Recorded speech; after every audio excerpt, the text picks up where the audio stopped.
Welcome to College tutor. आज हम auditing topic ले रहे हैं।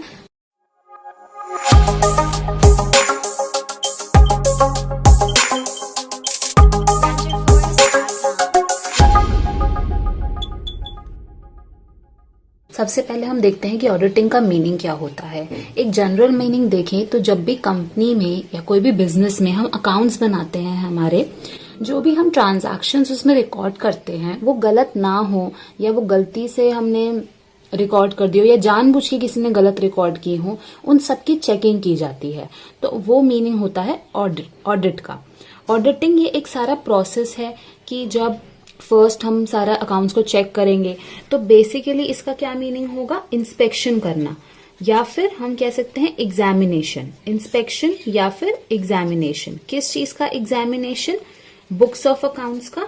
ठीक है, जो हमारी बुक्स ऑफ अकाउंट्स हैं सारी बिजनेस की, उसकी चेकिंग होती है, उसका एग्जामिनेशन किया जाता है। उसके बाद जो भी उसमें गलती है या जो भी फ्रॉड हुआ है उसका बारे में पता लग सके, इसीलिए ऑडिटिंग को ज्यादातर कंपनीज और बिजनेस यूज करते हैं। इसमें जब इंस्पेक्शन हो जाता है बुक्स ऑफ अकाउंट्स का, उसके बाद फॉलो होता है by a physical examination. Physical examination यानी कि हमने ये तो देख ली कि सारी एंट्रीज सही है या नहीं। अब जो भी उस इन्वेंट्रीज की, ट्रांजैक्शंस की जो फिजिकल इन्वेंट्रीज हैं, यानी कि जो फिजिकल स्टॉक्स हैं, उनकी चेकिंग की जाती है ऑफ इन्वेंट्री।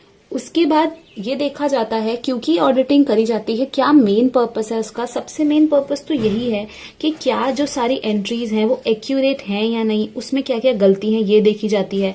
क्या वो फेयर तरीके से, फेयरनेस है, सारी चीजें फेयर तरीके से सब कुछ यूज किया गया है, सारे सिस्टम्स, प्रोसीजर्स, पॉलिसीज को फॉलो किया गया है कंपनीज की। तो ये एक बेसिक मीनिंग होता है ऑडिटिंग का। अब हम पढ़ रहे हैं कि ऑडिट के ऑब्जेक्टिव्स क्या होते हैं। ऑडिट के ऑब्जेक्टिव्स दो पार्ट्स में डिवाइड किए गए हैं। एक होता है प्राइमरी ऑब्जेक्टिव और एक होता है सब्सिडरी ऑब्जेक्टिव। सबसे पहला जो प्राइमरी ऑब्जेक्टिव होता है, इनको हम कह सकते हैं कि मेन ऑब्जेक्टिव्स होते हैं ये कोई भी बिजनेस और कंपनी के।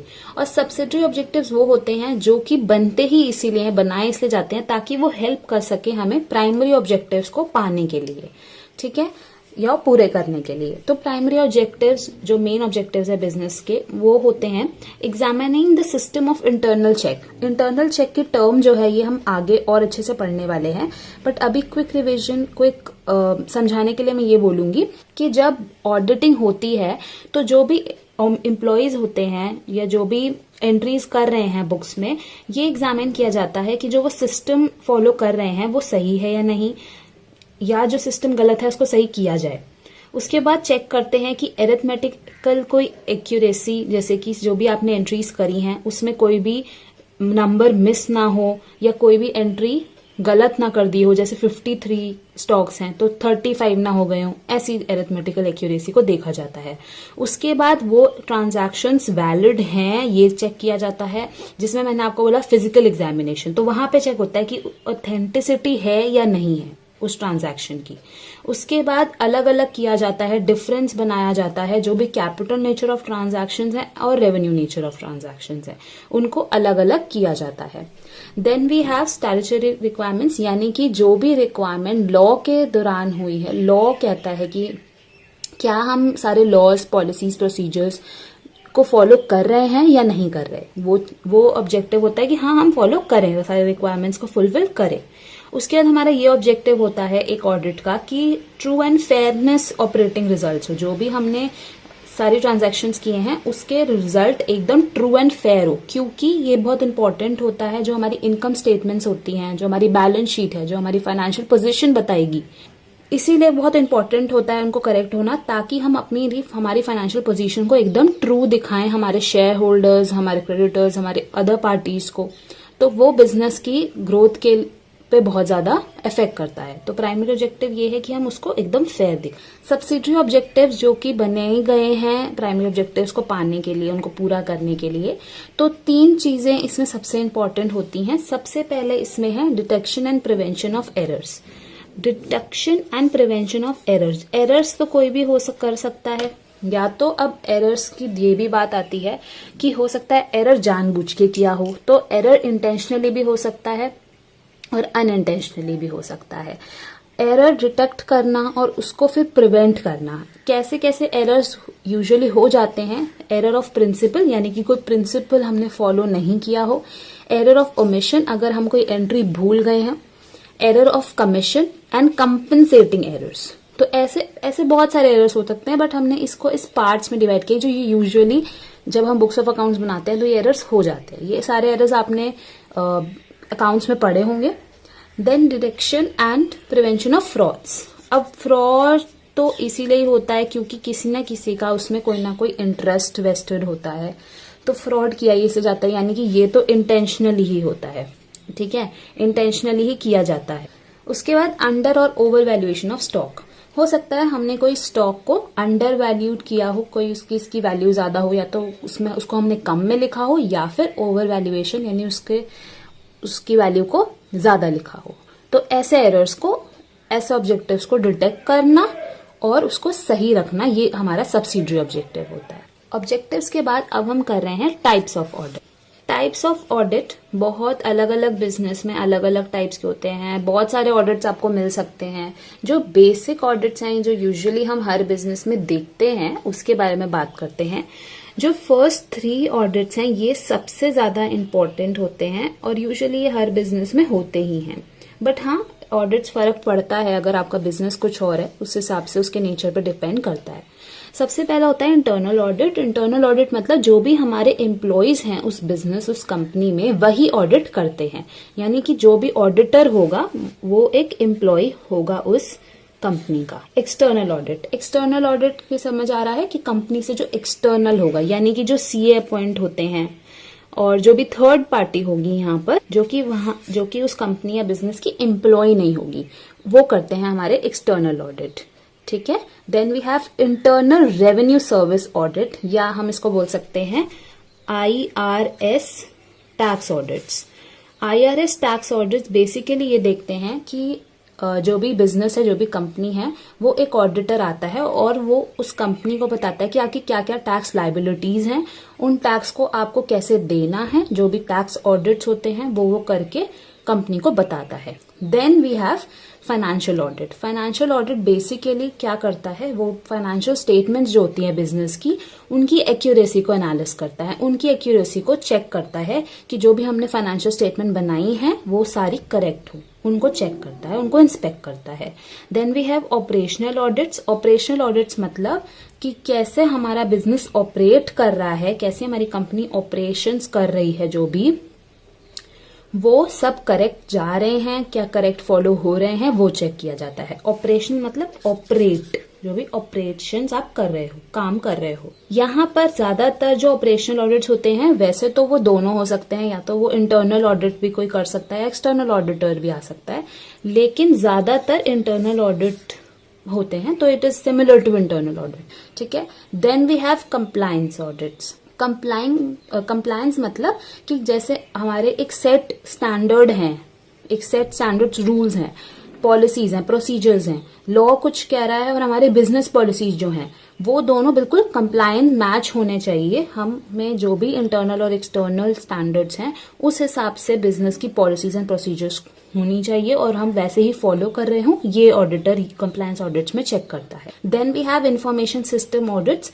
इंफॉर्मेशन सिस्टम ऑडिट्स जो है वो ज्यादातर सॉफ्टवेयर और IT कंपनीज यूज करते हैं। वो बिजनेसेस जो ज्यादा कंप्यूटर से रिलेटेड हैं वो इस इंफॉर्मेशन सिस्टम ऑडिट्स को यूज करते हैं। यहाँ पर जो भी इश्यूज कंप्यूटर सिस्टम से रिलेटेड होते हैं वो वाले इश्यूज को देखा जाता है और इंफॉर्मेशन सिस्टम ऑडिटर आकर सारी कंप्यूटर की जो भी इश्यूज हैं उससे डिटेक्ट करता है और सॉल्व करता है। देन वी हैव पे ऑडिट्स। पे ऑडिट्स में जो एम्प्लॉइज को अगर कोई भी दिक्कत आ रही है और उनको पे सही से नहीं मिल रही है, वो ऑडिटर उस चीज को चेक करता है कि सारे एम्प्लॉइज को फेयर ट्रीटमेंट के साथ पे मिलना चाहिए। ठीक है। तो ये थे हमारे types of audits. Audit programme नाम से ही पता लग रहा है कि एक ऑडिट है, उसका एक प्रोग्राम बनाया जाता है, यानी कि एक ऑडिट प्लान बनाया जाता है। अगर आपको कहीं पर दिखा मिले ऑडिट प्लान तो वो सेम बात होगी। बेसिकली यहाँ पर प्रोग्राम और प्लान बनाया जाता है। जो भी हम स्टेप्स, जो भी हम चीजें करने वाले हैं हमारे ऑडिट में, ऑडिटर क्या क्या स्टेप फॉलो करने वाला है, उसकी सारी डॉक्यूमेंटेशन होती है ऑडिट प्रोग्राम। मतलब एक सेट ऑफ डॉक्यूमेंट है जो हमें बताते हैं कि हमें कैसे आगे स्टेप टू स्टेप बढ़ना है। हम इसको एक एक्शन प्लान भी बोल सकते हैं ऑडिट का, ठीक है। मतलब एक ये सेट ऑफ डायरेक्शंस, यानी कि ये हमें एक डायरेक्शन बताता है और स्टेप्स एंड प्रोसीजर्स जो एक ऑडिटर फॉलो करने वाला है अपने ऑडिटिंग प्रोग्राम में, ठीक है। इसके मेन कंपोनेंट्स, मतलब ऑडिट प्रोग्राम में क्या क्या मेन कंपोनेंट्स होते हैं, ये इंक्लूड करता है ऑब्जेक्टिव्स, क्या क्या ऑब्जेक्टिव्स हैं उस ऑडिटर के, उस ऑडिट प्रोग्राम के, क्या क्या प्रोसीजर्स वो फॉलो करेगा, एंड कंक्लूजन, कि क्या उसके कंक्लूजन आया उसके ऑडिट वर्क का। ये सारे ईच ऑडिट वर्क परफॉर्म, मतलब ये जो सारी ऑडिट प्रोग्राम बनता है वो हर एक ऑडिट वर्क के ऊपर बनता है, ठीक है। अब जैसे बिजनेस कंपनीज के एनवायरनमेंट में इतने ज्यादा चेंजेस होते हैं तो ऑडिट प्रोग्राम कभी एक नहीं बन सकता ना, क्योंकि सर्कमस्टांसेस चेंज होते हैं तो ऑडिट प्रोग्राम को भी हम चेंज कर सकते हैं। ये ऐसा बहुत रिजिड नहीं है, हम इसको उस हिसाब से चेंज कर सकते हैं। अब इसके एडवांटेजेस एंड डिसएडवांटेजेस देखते हैं। ऑडिट प्रोग्राम का सबसे बेस्ट एडवांटेज ये है कि ये सारे एरिया को कवर करता है, चाहे वो ऑब्जेक्टिव्स हैं, प्रोसीजर्स है, पॉलिसीज, तो क्या डायरेक्शंस हैं, वो पूरा एक्शन प्लान हम जिसे बोल रहे हैं, तो ये सारे एरियाज जो भी इंपॉर्टेंट एरियाज हैं उनको कवर करता है। Then allocation of work, allocation of work में क्योंकि हम एक प्रॉपर प्लानिंग कर रहे हैं, एक प्रॉपर प्रोग्राम बना रहे हैं, तो इसमें जो जो एम्प्लॉय की स्किल के हिसाब से वर्क उनको दिया जाता है, तो यहाँ पे एलोकेशन ऑफ वर्क बहुत अच्छा है। Then accountability of audit team, क्योंकि यहाँ पर ऑडिट टीम को वर्क उनकी स्किल के हिसाब से दिया गया तो वो अब उस वर्क की अकाउंटेबिलिटी है, जो भी अगर गलती हुई तो वो अकाउंटेबल ठहराए जाएंगे, ठीक है। Then it is use as evidence, यानी अगर कोई आपको कहता है कि आपने प्रोसीजर्स फॉलो नहीं किया, आपने कोई वर्क सही से नहीं किया, तो आप इस ऑडिट प्रोग्राम को एज अ एविडेंस यूज कर सकते हो कि देखिए हमने ये ऐसे प्लान बनाया और हमने इस चीज को फॉलो किया है, तो आप इस ऑडिट प्रोग्राम को एज अ एविडेंस भी यूज कर सकते हैं। Then it is a record, also it's recording all the procedure you are following, सारे स्टेप्स जो आप फॉलो कर रहे हैं, so it's just kind of a record as well. Then इसके थोड़े डिसएडवांटेजेस भी हैं। डिसएडवांटेजेस ये हैं क्योंकि एक सेट स्टैंडर्ड नहीं है, हमें हमेशा ऑडिट प्रोग्राम को बार बार चेंज करना पड़ता है, तो ये बहुत दिक्कत है कि बहुत टाइम कंज्यूमिंग हो जाता है। Then this because of changing audit programme according to each circumstances and situations, it becomes mechanic and there are some areas जिसको हम बहुत ज्यादा overlook करने लग जाते हैं। overlooking new areas, क्योंकि यहाँ पर नए नए circumstances, नई नई situations आएंगी, तो हम सारे new areas को बहुत ज्यादा हम कह सकते हैं इम्पोर्टेंस दे रहे हैं, और जो मेन कई बार इम्पोर्टेंट एरियाज जो हैं वो छूट जाते हैं, ठीक है। तो ये था हमारा ऑडिट प्रोग्राम का meaning and advantages and disadvantages. तो अब हम ले रहे हैं types of audit programme. Now there are two types of audit programme, the one is fixed audit programme and the next one is flexible audit programme. Fixed audit programme से आपको समझ आ रहा होगा कि यहाँ पर ये एक सेट स्टैंडर्ड, यानी कि एक ऐसा ऑडिट प्रोग्राम होता है जो कि सारे ऑर्गेनाइजेशंस, सारे बिजनेस में यूज हो सकता है, ठीक है, यूज्ड इन ऑल ऑर्गेनाइजेशन।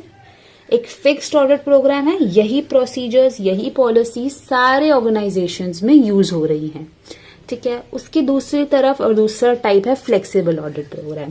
अब फ्लेक्सिबल ऑडिट प्रोग्राम सर्कमस्टांसेस के हिसाब से होता है, जो भी सर्कमस्टांसेस होंगे उस हिसाब से ऑडिट प्रोग्राम्स चेंज होंगे कि उसमें हमें क्या क्या स्टेप्स एंड प्रोसीजर्स लेने हैं। पर जो फिक्स्ड ऑडिट प्रोग्राम है, अगर आप देखो तो ये एक बहुत ज्यादा फिक्शनल है, लाइक ऐसा पॉसिबल नहीं होगा कि सारे ऑर्गेनाइजेशन में एक ही टाइप की सर्कमस्टांस है, एक ही टाइप का सिचुएशन है और हम ऑडिट प्रोग्राम यूज करे जा रहे हैं, क्योंकि आज के एनवायरनमेंट में इतना ज्यादा चेंजेस हैं। तो फ्लेक्सिबल ऑडिट प्रोग्राम ज्यादा कह सकते हैं एक्यूरेट या फिर ज़्यादा इफेक्टिव है, क्योंकि फ्लेक्सिबिलिटी चाहिए होती है आजकल बिजनेस प्रोग्राम्स में और ऑडिट प्रोग्राम में भी। तो फिक्स्ड ऑडिट प्रोग्राम में क्योंकि ये फिक्स्ड है और ऐसा नहीं हो सकता, तो हम कह सकते हैं इट्स नॉट पॉसिबल, ठीक है, इट्स रिजिड। फ्लेक्सिबल क्योंकि सर्कमस्टांसेस के साथ चेंज हो रहा है, तो ज्यादा इफेक्टिव है, ठीक है, इजी टू परफॉर्म है। Why easy to perform? क्योंकि जैसा सिचुएशन होगा वैसा हम ऑडिट प्रोग्राम बना लेंगे, तो वो परफॉर्मेंस करना ज्यादा इजी होगा। अगर वो एक प्लान हमारा रिजिड है और सर्कमस्टांस ऐसा है ही नहीं, तो इट्स नॉन यूजेबल है, मतलब यूज करके भी हम ऑडिट प्रोग्राम को एक इफेक्टिवनेस नहीं दे पा रहे हैं, कोई रिजल्ट ही नहीं मिल रहा है, ठीक है। तो ये थे हमारे टाइप्स ऑफ ऑडिट प्रोग्राम्स। अब हम लेने जा रहे हैं हमारा next topic, audit notebook. Audit notebook एक ऐसी नोटबुक है जिसमें हम सारी चीजें, क्योंकि ऑडिटर इतने सारे फंक्शंस, जो भी हमारा ऑडिटर होता है वो काफी सारे फंक्शंस को फॉलो करता है। अब उसको सारी एंट्रीज, सारे प्रोसीजर्स, पॉलिसीज, लॉ सब कुछ याद तो रहेगा नहीं, तो उस जो वो एक्ट कर रहा है, जो वो स्टेप ले रहा है अपनी ऑडिटिंग में, वो उसको नोट करता है। तो इसीलिए हम उस नोट, एक बुक में नोट करना, तो उसी को हम कहते हैं ऑडिट नोटबुक। ऑडिट नोटबुक को एक दूसरा नाम से भी जाना जाता है, दैट इज रिमेम्बरेंस बुक, जिसमें ऑडिटर अपनी सारी, मतलब बेसिकली वो रिमेम्बर करता है, उस नोटबुक को देख के वो ले सकता है कि उसने कौन सी सिचुएशन में क्या चीज करी थी, उसको एक तरह से गाइडेंस मिल जाती है उस बुक से, तो एक उसकी गाइड बुक बनती रहती है, ठीक है। अब क्या क्या कंटेंट होते हैं उस ऑडिट नोटबुक में? सबसे पहले तो उसमें बिजनेस के बारे में लिखा जाता है कि वो क्या नेचर ऑफ बिजनेस है, किस नेचर का बिजनेस है। उसमें जो भी उस बिजनेस के इंपॉर्टेंट डॉक्यूमेंट्स होते हैं, जैसे memorandum of association, articles of association, और वो सारी जो भी इंपॉर्टेंट डॉक्यूमेंट्स हैं उनको लिखा जाता है, उनकी समरी बताई जाती है। Then there are list of books of accounts जो बिजनेस मेंटेन कर रहा है, उनका लिस्ट होता है, ठीक है। उसके बाद जो भी अकाउंट्स बन रहे हैं वो एक सिस्टम फॉलो कर रहे होंगे, तो कौन सा सिस्टम फॉलो कर रहे हैं उसके बारे में जानकारी होती है उस बुक में, नोटबुक में। Then there are name of principal officers, जो भी प्रिंसिपल ऑफिसर्स हैं उनके नाम, उनकी क्या क्या ड्यूटीज हैं, उस बारे में होता है उस नोटबुक में। उसके बाद ऑडिट प्रोग्राम, हमने पढ़ा है ऑडिट प्रोग्राम भी लिखा जाता है कि क्या क्या प्लान हम फॉलो, हमारा एक्शन प्लान क्या है, उसमें लिखा जाता है। उसके बाद प्रोग्रेस ऑफ ऑडिट वर्क, जो भी आपने ऑडिट किया है उसका प्रोग्रेस क्या आ रहा है, एक एक चीज, एक एक लाइक हम कह सकते हैं टाइम टू टाइम इसमें सब कुछ नोट किया जाता है। Then any other essential information, ऐसे तो बहुत सारी इन्फॉर्मेशन होती हैं बिजनेसेस की, तो जो भी ऑडिटर वर्क कर रहा है उसको एक जगह नोट कर लेते हैं उस बुक में, एक एक पॉइंट में सब कुछ नोट किया जाता है, ताकि अगर वो कोई भी स्टेप में उसको कुछ गलती लगे तो वो वापस उस नोटबुक में देख सकता है कि मैंने क्या फॉलो किया था, कौन से प्रोसीजर्स, पॉलिसीज, लॉज फॉलो किए थे जिसकी वजह से अभी भी गलती आ रही है, तो ऑडिटर उसमें चेक कर लेता है सारी चीजें, तो उसका एक रिमेम्बरेंस बुक बन जाता है। तो ये था हमारा ऑडिट नोटबुक का टॉपिक।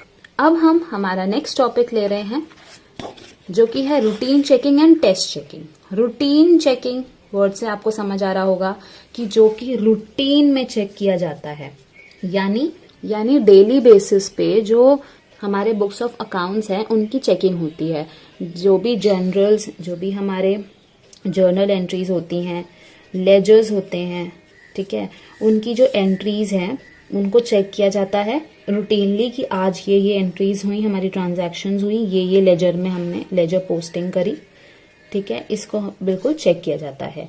सबसे बेस्ट एडवांटेज रूटीन चेकिंग का ये है कि जो भी एरर या फिर कोई फ्रॉड हो रहा है वो बहुत जल्दी डिटेक्ट हो जाता है। अगर आपने कोई एंट्री गलती से अगर कोई एरर किया है या जानबूझ के कोई फ्रॉड किया है तो फिर वो चेक जल्दी से हमें पता लग जाता है। यहाँ पर रूटीन चेकिंग में जो डुप्लीकेसी यानी कि अगर कोई एंट्री 2 बार हो रही है वो यूजुअली कम होता है, क्योंकि हम उसको रोज चेक कर रहे हैं कि आज हमारी एंट्रीज थी, तो वो डुप्लीकेसी के जो चांसेस हैं वो बहुत ज्यादा कम होते हैं। यहाँ पर मिस स्टेटमेंट के भी चांसेस कम है, यानी कि आपने कोई स्टेटमेंट को गलत लिख दिया हो उसके चांसेस भी कम है। देन बहुत ज्यादा इजी टू परफॉर्म है, क्योंकि आप रेगुलरली आपके बुक्स ऑफ अकाउंट्स के साथ टच में हैं, तो ये बहुत इजी आपकी एक तरह से एक कंपनी की हैबिट बन जाती है। देन क्योंकि ये इजी टू परफॉर्म है, इसका मतलब ये नहीं कि यहाँ पर जल्दी जल्दी एक बस देख लिया, हाँ एंट्री करेक्ट है, हो गया काम। यहाँ पे एक एक डिटेल को बहुत अच्छे से एनालिस किया जाता है। यही बेस्ट बात है रूटीन चेकिंग की, जिसमें क्योंकि अगर कोई फ्रॉड है या कोई एरर है तो अभी हम उसको करेक्ट करना होगा, इसीलिए हम उसके लिए एनालिसिस बहुत डिटेल में की जाती है। क्योंकि इसमें बहुत ज्यादा डिटेल में है तो एक डिसएडवांटेज भी आ जाता है कि ये बहुत ज्यादा टाइम कंज्यूमिंग है। Then it is also expensive, क्योंकि बहुत ज्यादा टाइम लग रहा है तो उतना ज्यादा ही पैसा लगेगा भाई, तो एक्सपेंसिव भी है। ठीक है, क्योंकि यहाँ पर एक नेचुरल हैबिट के साथ रूटीन चेकिंग हो रही है, एक रूटीनली चेकिंग हो रही है, तो यहाँ पे जो कॉम्प्लेक्स एरर या फ्रॉड है वो कई बार अनडिस्कवर्ड रह जाते हैं। ठीक है, एंड दिस प्रोसेस, जो भी रूटीन चेकिंग का प्रोसेस है वो मैकेनिकल प्रोसेस बन जाता है। तो it's one of the disadvantage of routine checking. अब टेस्ट चेकिंग क्या होता है? टेस्ट चेकिंग में हम क्या करते हैं, जो हमारा रूटीन चेकिंग है वो हमारा रोज होता है। ठीक है, टेस्ट चेकिंग की एक बात है कि या तो ये वीकली होगा, मतलब बिजनेस टू बिजनेस डिपेंड करता है, या तो ये वीकली होगा, मंथली होगा, या फिर क्वार्टरली बेस पर होगा। ठीक है, लेकिन रूटीन चेकिंग तो रूटीन में होता है, रोज होता है। टेस्ट चेकिंग में जो भी items, number of books of accounts हैं, उनकी कई कई आइटम्स ली जाती हैं। यानी कि जो आइटम्स बहुत ज्यादा इम्पोर्टेंट हैं, या हम कह सकते हैं इम्पोर्टेंट एंट्रीज हैं, वो ली जाती हैं। ठीक है, टेस्ट चेकिंग में आप कह सकते हैं कि एक सैंपल बेस्ड होता है। सैंपल बेस्ड में इसका मतलब ये है कि अगर समझ लीजिए हमारे 100 स्टॉक्स हैं तो हमने 50% ऑफ स्टॉक्स का इंफॉर्मेशन लिया, और ठीक है, इंफॉर्मेशन लिया और उस बेसिस पे हमने रिजल्ट बनाए। ठीक है, उन टेस्ट चेकिंग किया, मतलब अगर वो 50% ऑफ स्टॉक्स की एंट्री सही है तो मतलब सारे 100 स्टॉक्स की एंट्री सही है। तो यहाँ पर टेस्ट चेकिंग में थोड़ी आइटम्स ली जाती हैं, बट हाँ ये एक बहुत इंपॉर्टेंट बात है कि थोड़ी लेने का मतलब ये नहीं है कि अगर मैं 100 में से 25% ले रही हूँ तो ये नहीं सक्सेसफुल होगा। इसीलिए एक अच्छा नंबर ऑफ सैंपल हमें इसमें से लेना होता है। ठीक है, अब टेस्ट चेकिंग और रूटीन चेकिंग में क्या डिफरेंस है, वैसे तो आप सबको समझ आ गया होगा, बट क्या क्या डिफरेंस है एक पॉइंट्स में देखते हैं। रूटीन चेकिंग में यहाँ पे each and every book of accounts check किए जाते हैं, वेरीफाई होते हैं। टेस्ट चेकिंग में सिर्फ सिलेक्टेड नंबर ऑफ आइटम्स लिए जाते हैं। रूटीन में सारे आइटम्स, टेस्ट में जो इमैरिटल आइटम्स हैं उनको इग्नोर किया जाता है। यानी कि जो मटेरियल आइटम्स होते हैं, इंपॉर्टेंट या फिर मटेरियल एंट्रीज यानी कि जो बिजनेस को बहुत डायरेक्टली अफेक्ट करती हैं, उनको लिया जाता है, और जो नॉन इम्पोर्टेंट आइटम्स है उसको इग्नोर किया जाता है। रूटीन चेकिंग डेली बेसिस पे होता है and test checking weekly, monthly या क्वार्टरली बेसिस पे होता है। सो आई होप आपको समझ आया हो। अगर आपको कोई भी डाउट है तो आप कमेंट सेक्शन में पूछ सकते हैं। इंटरनल चेक सिस्टम, जिसमें हम पढ़ेंगे इंटरनल कंट्रोल के बारे में। अगर आप हमारी वीडियो फर्स्ट टाइम देख रहे हैं तो प्लीज हमारे चैनल को सब्सक्राइब कीजिए। इंटरनल चेक के बारे में पहले समझते हैं कि इंटरनल चेक का मतलब क्या होता है। जब भी हम अकाउंट्स में एंट्रीज पोस्ट करते हैं, एंट्रीज लिखते हैं, तो जो भी हमारी रूटीन एंट्रीज होती हैं उसको एक अकाउंटिंग प्रोसीजर के साथ फॉलो किया जाता है। अब रूटीन एंट्रीज इस तरीके से हैंडल की जाती हैं, आर हैंडल्ड। ठीक है, कौन हैंडल करता है रूटीन एंट्रीज को? एम्प्लॉइज। तो इंटरनल चेक में क्या होता है, जब वो रूटीन एंट्रीज को हैंडल किया जाता है by more than one employee, तो इस तरीके से एंट्रीज को एम्प्लॉइज हैंडल करते हैं, ताकि जो भी वर्क ऑफ, यानी कि जो एक एम्प्लॉय का वर्क है वो दूसरे एम्प्लॉय से चेक हो जाए। इसका मतलब कि यहाँ पर रूटीन एंट्रीज एक से ज्यादा एम्प्लॉय हैंडल करते हैं, इस तरीके से हैंडल किया जाता है कि एक वर्क जो एम्प्लॉय का है वो दूसरे एम्प्लॉय से चेक हो जाए। ठीक है, यहाँ पे मतलब सारी एक चेन ऑफ वर्क चल रहा है। अब इस इंटरनल चेक का ऑब्जेक्टिव ये रहता है कि क्योंकि यहाँ पर सारे एम्प्लॉयज एक दूसरे के वर्क, अपना वर्क सही करके दूसरे का वर्क ऑटोमेटिकली चेक हो रहा है, तो यहाँ पर जो एरर्स ऑफ फ्रॉड होते हैं वो बहुत कम होते हैं। तो ऑब्जेक्टिव ही ये होता है इंटरनल चेक का कि जो भी एरर्स ऑफ फ्रॉड हैं वो एक तो जल्दी डिटेक्ट हो जाए, जितना कम हो उतना ज्यादा अच्छा रहता है। यहाँ पे डिवीजन ऑफ वर्क भी काफी अच्छा है, जैसे डिवाइड अगर हम वर्क को कर रहे हैं तो वो बहुत ज्यादा अच्छे से हो जाता है। देन सारे एम्प्लॉयज रिलायबल रहते हैं कि जो भी उन्होंने फंक्शन किया, जो भी ऑपरेशन परफॉर्म किया है वो उस अपने एक्ट के लिए रिलायबल है। ठीक है, अब इंटरनल चेक में कई कई एडवांटेजेस भी हैं और कई कई लिमिटेशंस भी हैं, वो समझते हैं। तो क्या क्या एडवांटेजेस हैं? सबसे पहले एक बहुत अच्छा एडवांटेज तो ये है कि यहाँ पर सारे एम्प्लॉयज बहुत ज्यादा अकाउंटेबल रहते हैं अपनी वर्क के लिए। तो हम कह सकते हैं अकाउंटेबिलिटी एंड रिस्पॉन्सिबिलिटी है यहाँ पे। दूसरी बात ये आ जाती है कि यहाँ पर जो फ्रॉड्स और एरर हैं उससे हमें प्रिवेंशन मिल जाता है, क्योंकि डे टू डे बेसिस पर सारे एम्प्लॉयज एंट्रीज को चेक कर रहे हैं। तो यहाँ पे हमारा फ्रॉड एंड एरर के साथ प्रिवेंशन हो जाता है, हमें बचाया जा सकता है, कंपनी को बचाया जा सकता है। देन यहाँ पे जो एफिशिएंट क्लर्क्स हैं, अब जो क्लर्क क्योंकि उनकी स्किल के बेसिस पे उनको वर्क मिल रहा है, तो यहाँ पे जो एफिशिएंसी है वर्कर्स की, एम्प्लॉयज की, वो इंक्रीज हो जाती है। ठीक है, इंक्रीजेस। देन जो यहाँ पे वर्कलोड है वो भी किसी एक एम्प्लॉय पे नहीं बढ़ता, तो वर्कलोड भी डिक्रीज होता है। और जो बिजनेस है उसका ओवरऑल एफिशिएंसी बढ़ता है, क्योंकि जब एम्प्लॉय का एफिशिएंसी बढ़ता है ना तो बिजनेस का भी बढ़ता है, क्योंकि सारे एम्प्लॉयज को मिला के ही एक अच्छा बिजनेस सक्सेसफुल हो सकता है। तो अगर हम वर्क करते हैं हमारे एम्प्लॉयज में, एम्प्लॉयज की एफिशिएंसी को बढ़ाने में, तो बिजनेस की भी एफिशिएंसी बढ़ती है। अब इंटरनल चेक के कई डिसएडवांटेजेस भी हैं। क्या क्या लिमिटेशंस हैं ये पढ़ते हैं। लिमिटेशंस सबसे पहले तो यही आ जाती है कि ये बहुत ज्यादा एक्सपेंसिव सिस्टम है। क्यों एक्सपेंसिव? इसीलिए है क्योंकि ये जो लार्ज बिजनेसेस होते हैं ना, यूजुअली इंटरनल चेक उनके लिए होता है। अब समझ लीजिए अगर हमारा छोटा बिजनेस है, हमें एम्प्लॉयज ही कम चाहिए, तो वो एम्प्लॉय अपना काम कर सकता है। अगर उसको दिन की 4 या 5 एंट्रीज करनी है तो वो उसको कर सकता है। अब उसके लिए एक इंटरनल चेक पूरा सिस्टम बिठाना बहुत ज्यादा एक्सपेंसिव होगा। तो it's basically for large business. तो एक लिमिटेशन आ जाती है कि एक्सपेंसिव है, तो फिर लार्ज बिजनेस ही उसको इस्तेमाल कर पाते हैं। अगर छोटे बिजनेस चाहें तो मुश्किल होता है उनके लिए। देन यहाँ पे जो लाइबिलिटी होती है उसमें कोई रिडक्शन नहीं आता, उतनी ही लाइबिलिटी एम्प्लॉय निभा रहा है अगर वो इंटरनल चेक सिस्टम में नहीं करता। तो यहाँ पे there is no reduction of liability. उसके बाद क्योंकि एम्प्लॉय एक दूसरे पे डिपेंड हो जाते हैं, तो यहाँ पे केयरलेसनेस बहुत आ जाती है। केयरलेस हो जाते हैं एम्प्लॉयज, वो सोचते हैं हमारा वर्क जैसा भी कर लो, दूसरा तो चेक कर ही लेगा, ऑटोमेटिकली चेक तो हो ही रहा है हमारा वर्क। तो यहाँ पे बहुत ज्यादा गलत एटीट्यूड एम्प्लॉयज में आ जाता है। ठीक है, तो ये था हमारा इंटरनल चेक सिस्टम। अब हम इंटरनल कंट्रोल, जो बेसिकली इसमें पॉइंट है हमारे सिलेबस में, इंटरनल कंट्रोल के बारे में समझते हैं। इंटरनल कंट्रोल का मतलब है कि जो भी हमारा ऑर्गेनाइजेशन का स्टाफ, मैनेजमेंट है, वो मिलकर ऐसा इंटरनल कंट्रोल करता है कि जो ऑर्गेनाइजेशन के ऑब्जेक्टिव्स हैं वो कंप्लीट हो पाए। यानी कि हम कह सकते हैं कि ये असिस्ट करता है मैनेजमेंट को and staff of the organisation, किस लिए? To achieve organisational objectives. अब ये जो ऑब्जेक्टिव्स की बात की गई है, यूजुअली किस टाइप के ऑब्जेक्टिव्स की यहाँ पे बात की गई है जिसमें इंटरनल कंट्रोल यूज होता है? जैसे कि फाइनेंशियल रिपोर्टिंग, यानी कि जो हमें फाइनेंशियल, हमने बुक्स ऑफ अकाउंट्स बनाए हैं उसके लिए रिलायबिलिटी की बात की गई है कि कौन रिलायबल है, वो ऑब्जेक्टिव्स। ऑल्सो ऑब्जेक्टिव इंक्लूड करते हैं जैसे कि कंप्लायंस विद लॉ, कि जो भी हम प्रोसीजर निभा रहे हैं हमारे बिजनेस और कंपनी में, वो लॉ के साथ कंप्लायंस करता हो, कंप्लाई हो उसके साथ जो भी गवर्नमेंट ने कहा है।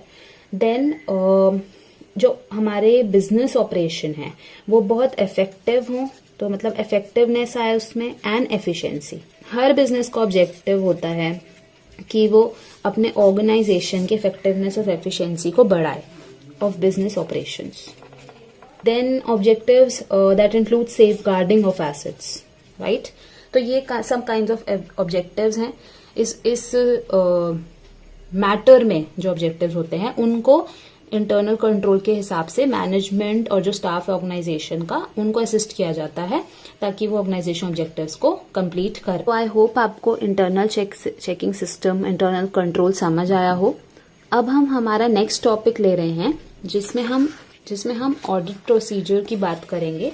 ज्यादातर जो हमारे सिलेबस में जोर दिया गया है ऑडिट प्रोसीजर, क्योंकि ऑडिट प्रोसीजर बहुत सारे होते हैं। तो वाउचिंग और verification of assets and liabilities की बात की गई है। वाउचिंग का मतलब क्या होता है? वाउचिंग का मतलब है कि जो भी हमारे वाउचर्स हैं, यानी कि जो भी हमारे एविडेंस होते हैं, हमने कोई भी सेल की हमने, तो एक सेल का वाउचर होता है, जो सेल वाउचर होता है उसको चेक करना, उसको एग्जामिन करना कि क्या वो वाउचर करेक्ट है, उसमें कोई गलती तो नहीं है, उसको हम बोलते हैं वाउचिंग। टू वाउच यानी कि एग्जामिन द वाउचर्स। यहाँ पर वाउचिंग एक ऐसा एक्ट है जिसमें वो वाउचर्स को एग्जामाइन करता है, यानी कि जो वाउचर्स होते हैं वो हमारे डॉक्यूमेंट्री एविडेंस होते हैं। डॉक्यूमेंट्री एविडेंस का मतलब है कि जब भी हम कोई सेल कर रहे हैं तो हम एक वाउचर बना रहे हैं जो सेल वाउचर है। अब वो हमारा एविडेंस है, वो हमारा एविडेंस है कि हमने सेल करी है। अब उसको रिव्यू करना, वो उस एक्ट को बोलते हैं वाउचिंग। यहाँ पे हम एरर्स को ढूंढते हैं कि कोई भी एरर ना हो, जो भी एंट्रीज हैं उनको वेरीफाई किया जाता है। ऑथराइजेशन ऑथेंटिसिटी देखी जाती है कि क्या वो एंट्री ऑथराइज है नहीं है, ठीक है। और जो वाउचिंग है वो बेसिकली बेस बनाता है एक इफेक्टिव ऑडिटिंग का, ठीक है। एक इफेक्टिव ऑडिटिंग के लिए एक अच्छा सा बेस बनाता है। अब हम आते हैं verification of assets and liabilities. कई बार हम वाउचिंग और वेरिफिकेशन में कंफ्यूज हो जाते हैं, तो आज उसका क्लैरिफिकेशन करेंगे। सो वेरिफिकेशन का क्या मतलब होता है? To verify. और ये जो वेरिफिकेशन है ये इसी एसेट्स एंड लायबिलिटी के टर्म्स में ही होता है, यानी कि जो बैलेंस शीट है उनकी आइटम्स को देखा जाता है। एसेट्स और लायबिलिटीज मैच कर रहे हैं या नहीं, उनकी टोटलिटी मैच हो रही है या नहीं, बैलेंस शीट में आपने पोस्टिंग सही से करी है या नहीं, वो वेरिफिकेशन किया जाता है। That is to verify. तो यहाँ पे बैलेंस शीट के आइटम्स को लिया जाता है। वाउचिंग तो कभी भी हो सकता है उस कोर्स ऑफ बिजनेस में, ठीक है। कोर्स ऑफ बिजनेस में वाउचिंग हो सकता है, लेकिन जो वेरिफिकेशन है वो at the end of financial year किया जाता है, जब हम लास्ट में बैलेंस शीट बनाते हैं हमारे फाइनेंशियल ईयर की। तो वेरिफिकेशन में क्या कंफर्म किया जाता है? It confirms the ownership, possession, existence, valuation and disclosure of the items appearing on the balance sheet. मतलब जो भी आइटम्स बैलेंस शीट में अपीयर होती हैं उसकी क्या क्या ओनरशिप है उसको देखा जाता है। पोजेशन, अभी वो गुड्स या जो लायबिलिटीज हैं वो किसके पोजेशन में है, एग्जिस्टेंस है भी या नहीं, कोई एंट्री फेक तो नहीं है, वैल्यूएशन सही से हुआ है या नहीं, और जो भी आइटम्स हैं उन सबको डिस्क्लोज किया गया है या नहीं, ये होता है वेरिफिकेशन। बट वाउचिंग में क्या होता है? वाउचिंग में हम एक डॉक्यूमेंट्री एविडेंस को सिर्फ चेक करते हैं, लेकिन यहाँ पर क्या है, एसेट्स और लायबिलिटीज को सारी उसकी ओनरशिप, पोजेशन सबको चेक किया जाता है। Now authenticate the correlation of actual details with the represented on the statement of financial position. यानी कि जो हमारी स्टेटमेंट होती हैं, यानी इनकम स्टेटमेंट, जो हमारी balance sheet, I am so sorry, जो हमारी स्टेटमेंट्स होती हैं, जो हमारी फाइनेंशियल पोजीशन बताती है। हमारी फाइनेंशियल पोजीशन कौन सी स्टेटमेंट बताती है? Balance sheet. तो अब बैलेंस शीट में जो जो हमारी डिटेल्स हैं, जो जो हमारे आइटम्स हैं, वो एक्चुअल डिटेल से कितना कोरिलेट कर रहे हैं, कितना करेक्ट है, वो करता है वेरिफिकेशन, ठीक है। आई होप आपको सारी चीजें समझ आई हों। अगर आपको वीडियो पसंद आई तो प्लीज आप वीडियो को लाइक कीजिए, शेयर कीजिए। ऑडिट ऑफ लिमिटेड कंपनी, जिसमें हम कंपनी ऑडिटर के बारे में पढ़ेंगे। ना सबसे पहले समझते हैं कि ऑडिटर क्या होता है। ऑडिटर, जैसे हमने पहले वीडियोस में पढ़ा है, अगर आपने हमारी पहली वीडियोस नहीं देखी तो आप जरूर देखिए, जिसमें हमने टाइप्स ऑफ ऑडिट पढ़े हैं, जिसमें इंटरनल ऑडिटर होता है, एक्सटर्नल ऑडिटर होता है। तो जो ऑडिटर होता है वो एक क्वालिफाइड चार्टर्ड अकाउंटेंट होता है।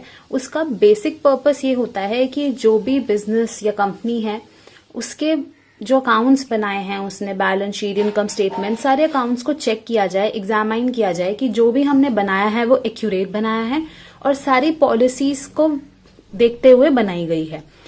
और उसके बाद उसकी मेन बात होती है कि वो एक रिपोर्ट देता है जब वो सारे अकाउंट्स को एग्जामाइन कर देता है कि क्या उसने प्रोसीजर्स निभाए ऑडिट करने पे, और उसको क्या उस चीज का रिजल्ट मिला, कि अकाउंट सही थे, गलत थे, कुछ फ्रॉड था, एरर था, इन सब के बारे में होता है।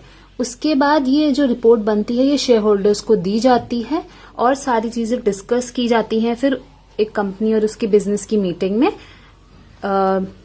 एवरी ईयर जो मीटिंग होती है, जो एनुअल जनरल मीटिंग होती है, उसमें फिर डिस्कस की जाती है उसके बाद।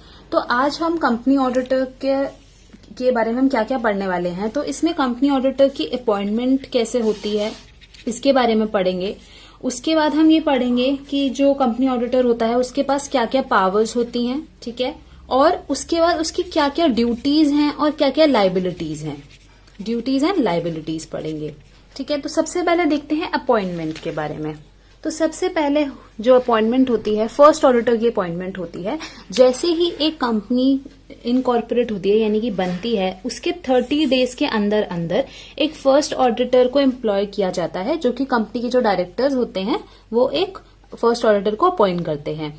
अब वो फर्स्ट ऑडिटर कब तक रहता है उस कंपनी में? Until the conclusion of first AGM, मतलब कि जब तक हमारी फर्स्ट एनुअल जनरल मीटिंग होती है तब तक तो वो रहते ही हैं। अब उसके बाद हो सकता है कि रिन्यू भी हो उनका जो भी कॉन्ट्रैक्ट है या जो भी एग्रीमेंट है कंपनी के साथ, लेकिन जो फर्स्ट ऑडिटर अपॉइंट होता है वो जब 30 डेज जितना 30 डेज डेट ऑफ इनकॉर्पोरेशन से उतना डायरेक्टर को अपॉइंट करना होगा। Then we have subsequent auditor. Subsequent auditors मतलब हर ईयर में, एवरी ईयर अपॉइंट किए जाते हैं हर जनरल मीटिंग में, और ये डायरेक्टर्स एंड शेयर होल्डर्स, यहाँ पर subsequent auditor by shareholder भी अपॉइंट होते हैं। Then we have by central government. अब जो गवर्नमेंट कंपनीज होती हैं उसमें सेंट्रल गवर्नमेंट अपॉइंट करती है विद इन द 60 डेज, और जो फर्स्ट ऑडिटर जो गवर्नमेंट कंपनी में फर्स्ट ऑडिटर है विद इन 60 डेज हमको अपॉइंट करना होता है। और जो ये अपॉइंट करते हैं वो controller and auditor general of India होते हैं, जो अपॉइंट करते हैं फर्स्ट ऑडिटर को। Then in case of casual vacancy, अब कई बार हो सकता है कि कैजुअल वैकेंसी आ जाए ऑडिटर की, तो तब बोर्ड ऑफ डायरेक्टर्स अपॉइंट करते हैं। कैजुअल वैकेंसी आ सकती है अगर कोई हमारा एग्जिस्टिंग ऑडिटर है वो रिजाइन कर रहा है, तो एक कैजुअल वैकेंसी आ जाएगी, तब वो जो हमारे बोर्ड ऑफ डायरेक्टर्स हैं वो अपॉइंट कर सकते हैं। ठीक है, ये तो हमने 4 पढ़े। इसके बाद हो सकता है कि कई बार ऐसे सर्कमस्टांसेस आ जाते हैं जहां पे हमें एक स्पेशल रेजोल्यूशन पास करना पड़ता है। तो कई बार हम एक ऑडिटर को अपॉइंट करते हैं थ्रू स्पेशल रेजोल्यूशन पास करके। हो सकता है कि कोई ऑडिटर रिटायर हो रहा हो तो उसकी प्लेस में, रिटायरिंग ऑडिटर की प्लेस में, और through audit committee. Appointment through audit committee का मतलब है कि जब एक कमेटी बैठती है स्पेशली ऑडिट के बारे में बात करने के लिए, तो वो कंपनी जिसको भी अपॉइंट करना चाहेगी एज अ ऑडिटर वो कर सकती है। ठीक है, उस कमेटी की बात माननी होगी सारी कंपनी को। अब हम देख रहे हैं राइट्स एंड पावर्स क्या क्या होती हैं कंपनी ऑडिटर की। तो उसकी पावर होती है, सबसे पहले तो हर ऑडिटर का, हर कंपनी ऑडिटर का राइट है कि वो सारी इंफॉर्मेशन को रिसीव करे। सो टू रिसीव इंफॉर्मेशन एंड उस इंफॉर्मेशन का जो जो एक्सप्लेनेशन देना चाहते हैं कंपनी वाले वो देंगे। ठीक है, देन जो भी सारे बुक्स हैं, रिकॉर्ड्स हैं, बुक्स ऑफ अकाउंट्स, एवरीथिंग, उसकी accessibility of the books and records, everything. ठीक है, then the next right is जो भी कंपनी की ब्रांचेस हैं उस ब्रांचेस में वो विजिट कर सके, उसको कोई रोके ना। सो टू विजिट ब्रांचेस, ये राइट है। देन राइट ऑफ पोजेशन, ये पॉइंट मैं आपको समझाती हूँ। इसका मतलब है कि हो सकता है जो क्लाइंट है कंपनी का या बिजनेस का, हाँ यहाँ पे कंपनी की बात हो रही है, तो जो क्लाइंट है कंपनी का, अगर उन्होंने कोई पेमेंट नहीं करी है, कोई ड्यू है उनकी पेमेंट और उन्होंने अब तक नहीं करी है, तो राइट है ऑडिटर के पास कि वो उनकी बुक्स को अपने पास पोजेशन में रख सकता। Then to attend general meeting, जो एनुअल जनरल मीटिंग होती है कंपनी की, वो ऑडिटर अटेंड कर सकता है, उसके पास ये राइट है। ठीक है, अब देखते हैं क्या क्या ड्यूटीज एंड लाइबिलिटीज है। सो ड्यूटीज एंड लाइबिलिटीज जो ऑडिटर के पास, कंपनी ऑडिटर के पास होती हैं, सबसे पहले तो उसकी ड्यूटी है कि वो सारी चीजों को इंक्वायर करे, मतलब सारी चीजों के बारे में इंफॉर्मेशन ले, सब कुछ समझे। दूसरी बात आती है कि उसकी ड्यूटी है कि जब वो अपना ऑडिट कर ले कंपनी के सारे अकाउंट्स को, तो रिपोर्ट बनाए। सो टू मेक रिपोर्ट उसकी ड्यूटी है। थर्ड ड्यूटी उसकी ये है कि जो भी स्टेटमेंट वो अपनी रिपोर्ट में लिखे वो करेक्ट हो, यानी कि वो जो भी स्टेटमेंट्स वो लिख रहा है उसमें वो ये मेंशन करे कि सारी बुक्स उसने देखी हैं, सारी बुक्स उसको प्रोवाइड की गई थी कंपनी की ओर से, और सारी बुक्स देखते हुए उसने ये रिजल्ट बनाया है। देन नेक्स्ट ड्यूटी है कि अगर वो कोई भी नेगेटिव स्टेटमेंट लिख रहा है रिपोर्ट, तो उसके वो रीजंस दे। ठीक है, कि क्या रीजन की वजह से, क्या ऐसा एरर था या फ्रॉड था जो उसको पता लगा है, तो उसके वो रीजन देना होगा उस नेगेटिव स्टेटमेंट का। फिफ्थ है कि ड्यूटी है कि जब भी आप रिपोर्ट बनाओ तो उसमें अपना सिग्नेचर करो, एक अथॉरिटी लो, रिस्पॉन्सिबिलिटी लो उस चीज की। तो ये आपकी ड्यूटी है, एक ऑडिटर की ड्यूटी है। देन वी हैव जो हमने पढ़ा कि ऑडिट कमेटी बैठती है, ऑडिट कमेटी होती है कंपनी में, उस ऑडिट कमेटी की मीटिंग्स को वो अटेंड करे, ये भी एक कंपनी ऑडिटर की ड्यूटी है, अटेंड ऑडिट कमेटी मीटिंग्स। अब ये ड्यूटीज तो आती हैं एक प्रोफेशन को लेके, लेकिन कई मॉरल ड्यूटीज भी होती हैं, कई एथिकल ड्यूटीज भी होती हैं। क्या क्या एथिकल ड्यूटीज की मैं बात कर रही हूं यहाँ पर, ये एथिकल ड्यूटीज बहुत कॉमन है, ये हर प्रोफेशन में यूज होती हैं, तो आप ये बहुत आराम से लिख सकते हैं अपने एग्जाम्स में। तो एथिकल ड्यूटीज में होता है कि लॉयल्टी दिखाए वो अपने वर्क की तरफ, ठीक है, लॉयल्टी होनी चाहिए, कुछ भी फ्रॉड ना करो आप। देन अपडेटेड नॉलेज, मतलब जो भी आप वर्क कर रहे हैं कोई भी प्रोफेशन में, उसकी नॉलेज आपको होनी चाहिए, उसका कंटेंट नॉलेज, आप हमेशा अपडेटेड रहें उस चीज से। देन आप जो भी प्रोफेशन में है उस प्रोफेशन की इज्जत करके प्रोफेशनलिज्म दिखाएं, ये भी एक एथिकल ड्यूटी होती है कंपनी ऑडिटर की। Then we have oblige to safeguard secrets, that means कि अगर कोई भी कंपनी की आपको सीक्रेट्स पता है तो उस ऑडिटर का मेन मकसद ये होना चाहिए कि वो सीक्रेट्स लीक ना हो, ठीक है। तो कंपनी टू कंपनी उसका एक ऑब्लिगेशन है टू सेफगार्ड सीक्रेट्स।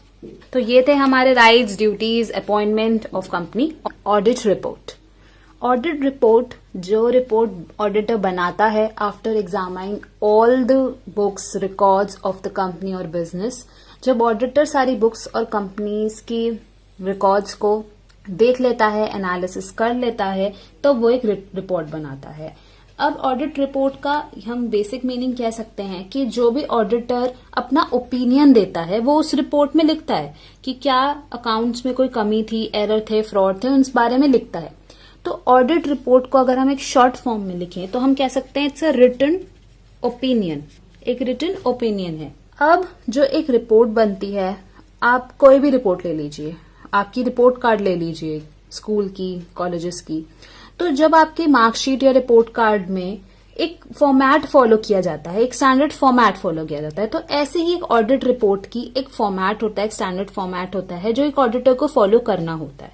तो it must be written in standard form, standard format. जो भी ऑडिट रिपोर्ट बनती है वो एक जनरली एक्सेप्टेड अकाउंटिंग प्रिंसिपल्स हम सबने पढ़े हैं, ऐसे ही जनरली एक्सेप्टेड अकाउंटिंग स्टैंडर्ड्स होते हैं जिसमें ऑडिट रिपोर्ट बनी जाती है।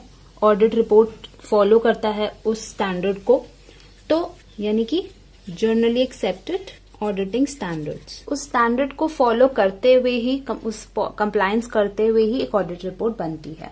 अब ऑडिट रिपोर्ट हर कंपनी की अलग होगी obviously.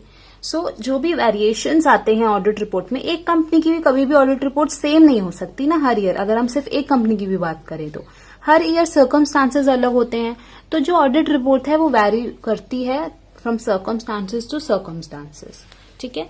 So it varies from circumstances to circumstances और सिचुएशंस, राइट। अब ऑडिट रिपोर्ट की जब हम वेरिएशन की बात कर रहे हैं तो किस टाइप के वेरिएशंस आते हैं, किस टाइप के ओपिनियंस आते हैं, उसके बारे में मैं थोड़ी सी एक चीज समझाना चाहूंगी आप लोगों को कि एक होता है क्लियर ओपिनियन। क्लियर ओपिनियन में जब ऑडिटर ये कहता है कि सारे अकाउंट जो उसने देखे वो एकदम सही थे, उसमें कुछ गलती नहीं थी या उसमें हमें कुछ चेंजेस करने की जरूरत नहीं है, एकदम ट्रू एंड फेयर वो फाइनेंशियल पोजीशन बता रही है एक कंपनी की, तो क्लियर ओपिनियन को हम एक और नाम से बोलते हैं अनक्वालिफाइड ओपिनियन।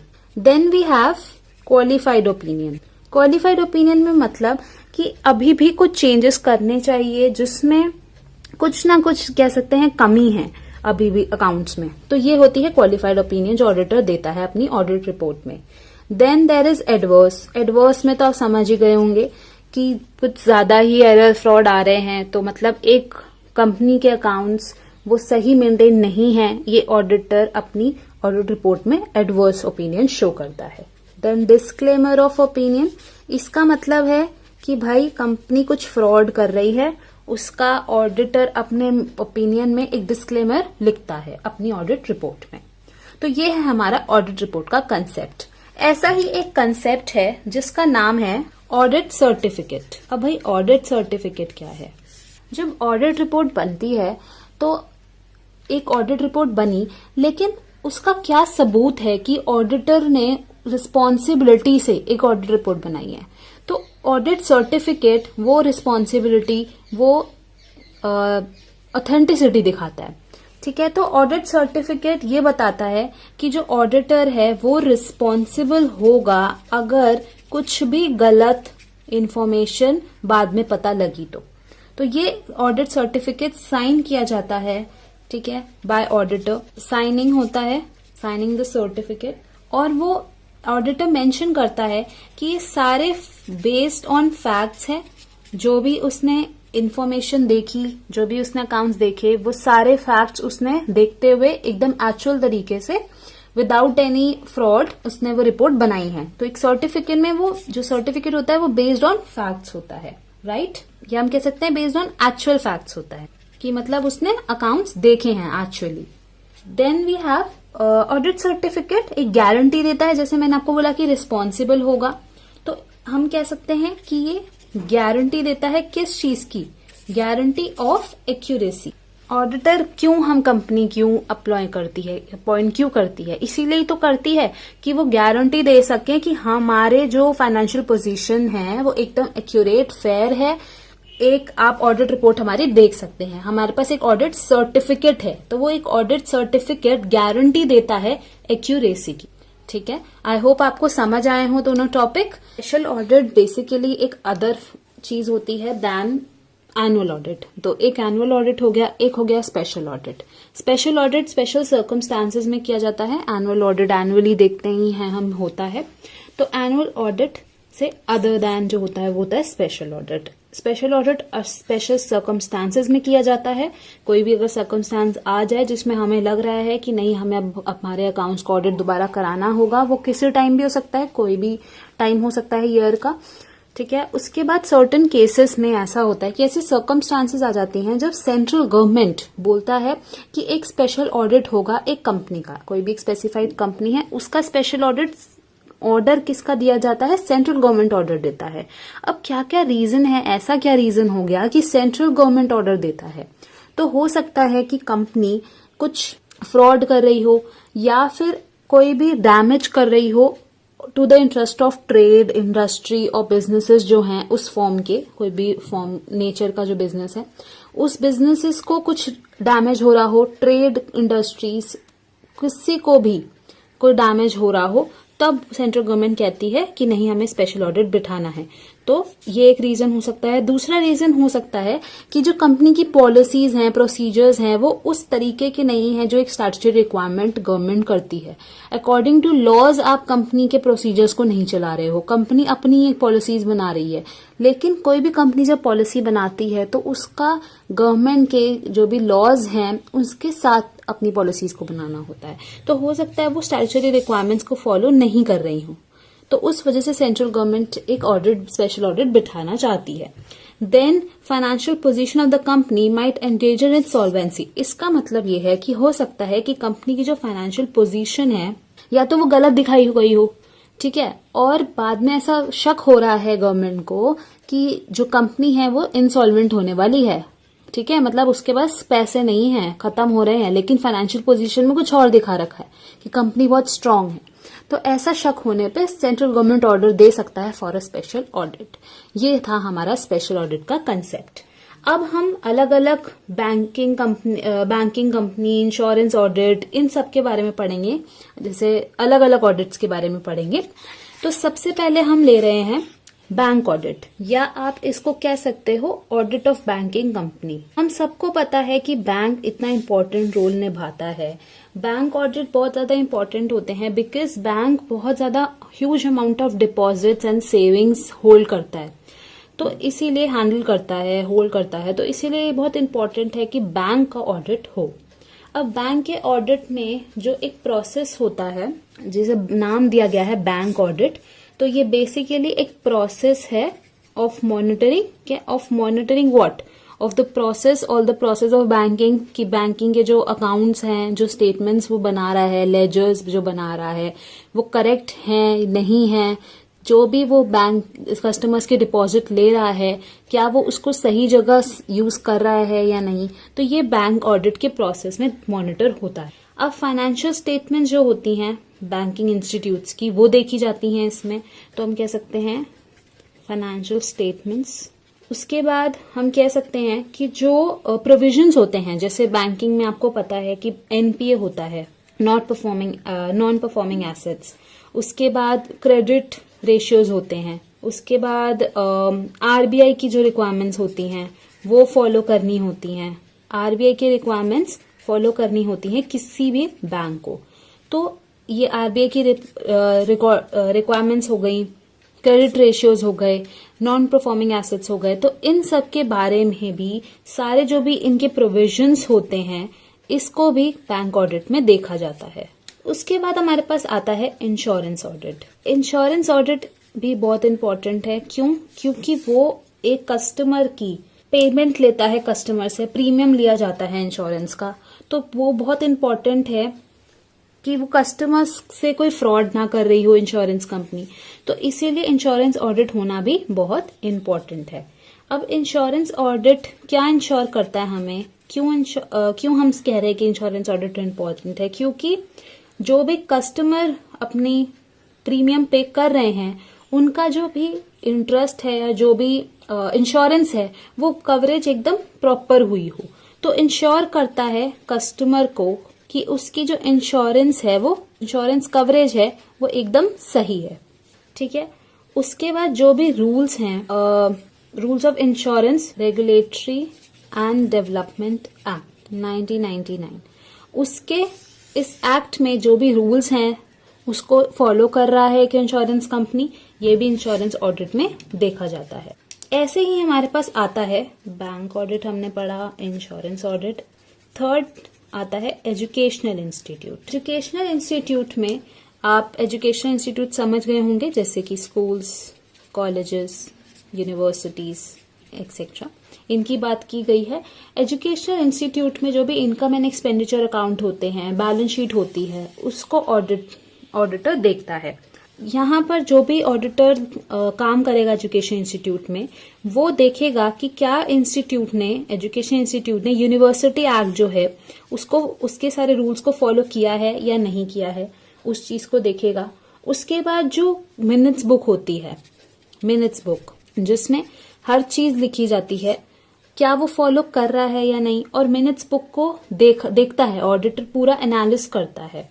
उसके बाद ऑडिटर वाउच कर सकता है, हमने वाउचिंग पढ़ा है, वाउच कर सकता है जो भी ग्रांट मिलता है एक एजुकेशन इंस्टीट्यूट को, तो जो ग्रांट इन एड है बाय गवर्नमेंट, जो गवर्नमेंट देती है, ठीक है, तो जो भी ग्रांट मिलता है गवर्नमेंट से, उसके बारे में वो चेक कर सकता है कि क्या उसका कोई मिसयूज तो नहीं हो रहा, या पैसा आ रहा है तो वो कहाँ गया। तो जो भी सारी इन्फॉर्मेशन, जो भी अकाउंट्स में लिखा होगा ये सारी चीजें, तो उस चीजों को भी ऑडिटर देखता है।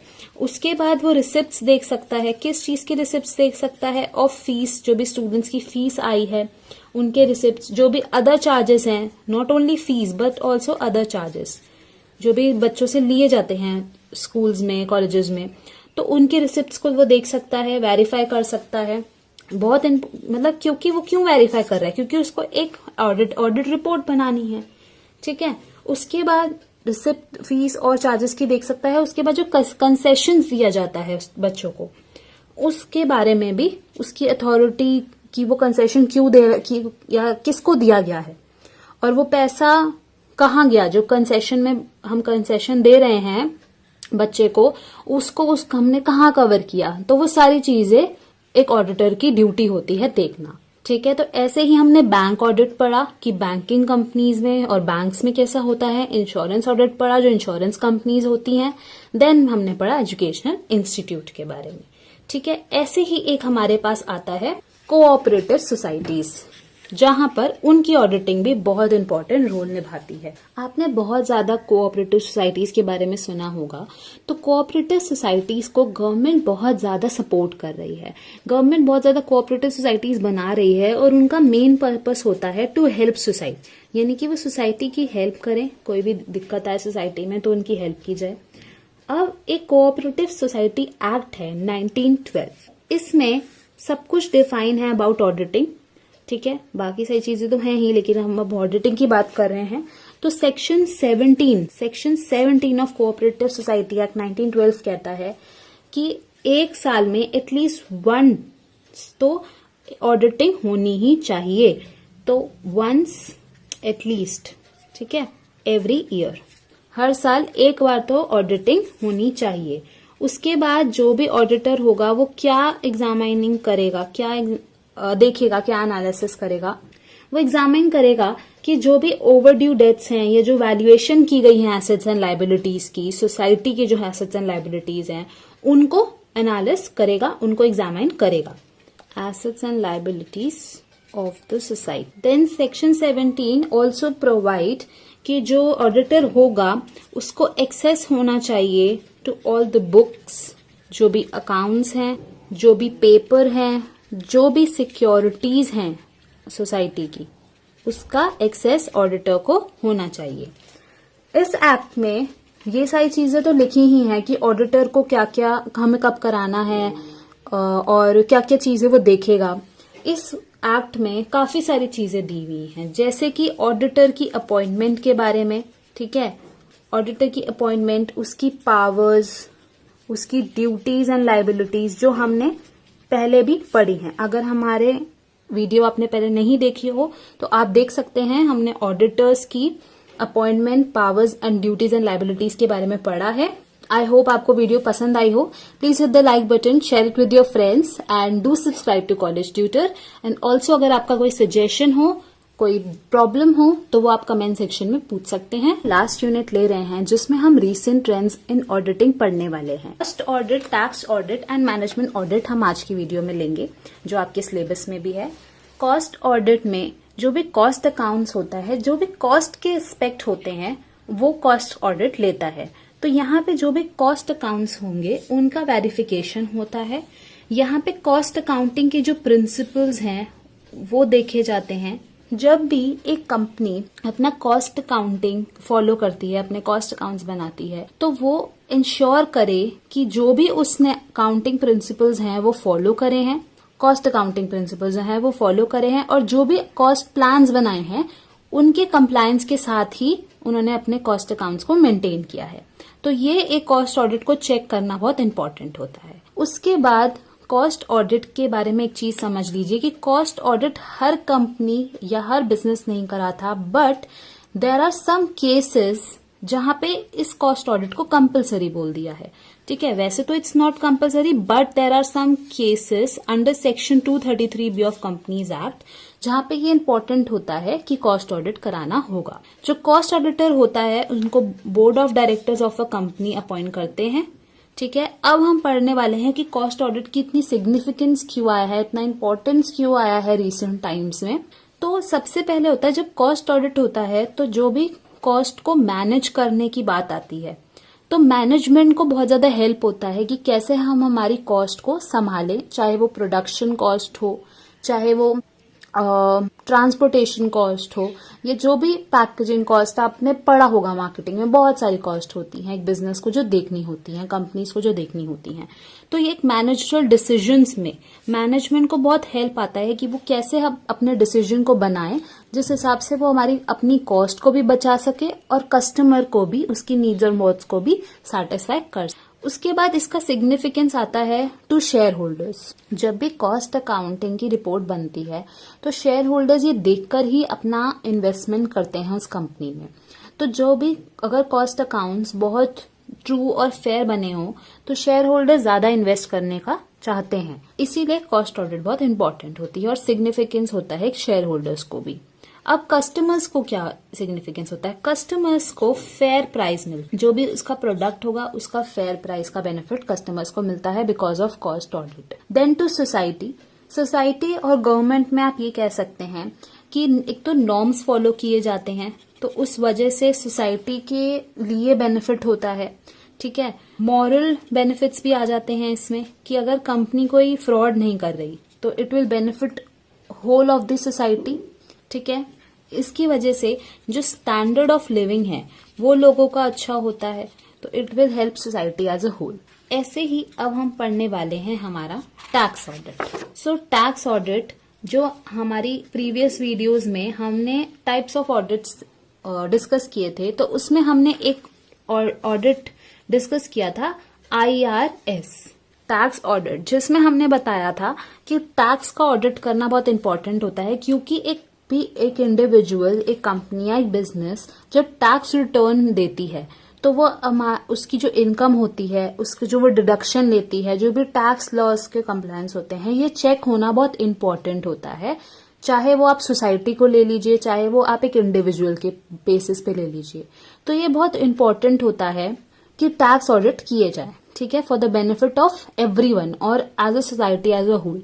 तो इसीलिए रीसेंट टाइम्स में, रीसेंट ट्रेंड्स में इसीलिए ये आया है ताकि कोई चोरी ना करे, कोई टैक्स की ब्लैक मनी ना बढ़े, तो इसलिए टैक्स ऑडिट को ज्यादा ट्रेंड में लाया गया है। अब इसका सिग्निफिकेंस ये है कि एक तो अकाउंट्स की वेरिफिकेशन हो जाती है, आपके अकाउंट्स सही है या नहीं। उसके बाद ये वेरीफाई हो जाता है कि जो आपने आपका टैक्स दिया है वो करेक्ट है या नहीं। उसके बाद चेक हो जाती हैं आपकी एंट्रीज, अगर कुछ ना कुछ गलत टैक्स बन रहा है तो एंट्रीज चेक होंगी, एक इंडिविजुअल एंट्रीज वाउच होगी, तो उस वजह से आपको पता लग जाएगा कि आपकी एंट्रीज और बुक्स ऑफ अकाउंट्स में क्या गलती है। उसके बाद एक ट्रू वैल्यू बताता है बिजनेस की, देन आपकी टैक्स लायबिलिटी, कि आपकी करेक्ट टैक्स लायबिलिटी क्या है, कहीं आप गलत टैक्स नहीं तो नहीं दे रहे, या कम या ज्यादा तो नहीं दे रहे, तो उसमें हेल्प करता है टैक्स ऑडिट। अब हम ले रहे हैं मैनेजमेंट ऑडिट। तो मैनेजमेंट ऑडिट की जब बात की जाए तो मैनेजमेंट ऑडिट के नाम से ही आपको पता लग रहा है कि मैनेज जब होती है कंपनी में, सारी चीजें को, सारे ऑब्जेक्टिव्स फुलफिल करने के लिए जो भी फंक्शंस किए जाते हैं उनको मैनेज जब किया जाता है, उसकी ऑडिटिंग, यानी कि ओवरऑल कंपनी कैसे मैनेज हो रही है उसकी मैनेजमेंट का जब हम ऑडिट करते हैं वो होता है मैनेजमेंट ऑडिट। यहाँ पे एक बात ध्यान रखने वाली है कि यहाँ पे हम इंडिविजुअल मैनेजर्स की बात नहीं कर रहे, हम यहाँ पे ओवरऑल परफॉर्मेंस जो कंपनी कर रहा है उसकी बात कर रहे हैं। तो मैनेजमेंट ऑडिट में एसेस होता है overall management of the company and not the performance of individual managers. अब यहाँ पे क्या सिग्निफिकेंस और क्यों इतने रिसेंट टाइम में मैनेजमेंट ऑडिट आया है, क्योंकि जब भी एक कंपनी अच्छे से मैनेज होती है तो उसका सर्वाइवल एंड ग्रोथ सोसाइटी में ज्यादा होता है। अगर मैनेजमेंट ऑडिट होगा तो उससे क्या क्या सिग्निफिकेंस आएगा, इससे ये होगा कि जो एक स्ट्रांग और एक वीक पॉइंट कंपनी का है वो कंपनी को पता लगेगा और उस हिसाब से कंपनी उसको चेंजेस करेगी ताकि वो अपने ऑब्जेक्टिव्स को फुलफिल कर पाए और सोसाइटी को भी बेनिफिट कर पाए। अब इस मैनेजमेंट ऑडिट की वजह से जो भी सजेशंस एक ऑडिटर एक कंपनी को देगा वो उसको फॉलो कर सकती है, जो भी टारगेट उसके हैं, जो भी प्लान्स हैं, उस हिसाब से वो प्लान्स को मॉडिफाई कर सकती है। Then there is information control system is like a controlling system that has to be followed in the company ताकि वो अपनी कंपनी को अच्छे से मैनेज कर पाए। एंड मेन ऑब्जेक्टिव क्या है, to serve the society and overall objectives fulfil हो। देन स्ट्रैटेजीज एंड रिसोर्सेज, जो भी स्ट्रैटेजीज निभाना चाहता है, जो भी स्ट्रैटेजीज अडॉप्ट करना चाहता है कंपनी, वो उसको कर सकता है और जो भी रिसोर्सेज उसके पास अवेलेबल हैं उसके बारे में भी वो जान सकता है। मे भी हो सकता है रिसोर्सेज इतने अवेलेबल नहीं हो, बट तब भी कंपनी अपने ऑब्जेक्टिव्स को फॉलो कर पाए, अपने ऑब्जेक्टिव्स को अचीव कर पाए, तो उसके लिए एक अच्छी मैनेजमेंट होना बहुत जरूरी है। ठीक है, तो जो भी मैनेजरल डिसीजंस होते हैं उसमें मैनेजमेंट ऑडिट बहुत ज्यादा हेल्प करता है। ठीक है, तो ये थे इसके सिग्निफिकेंस। तो आई होप आपको सब कुछ समझ आया हो। प्लीज वीडियो को लाइक कीजिए, share it with your friends and do subscribe to College Tutor. Thank you for watching.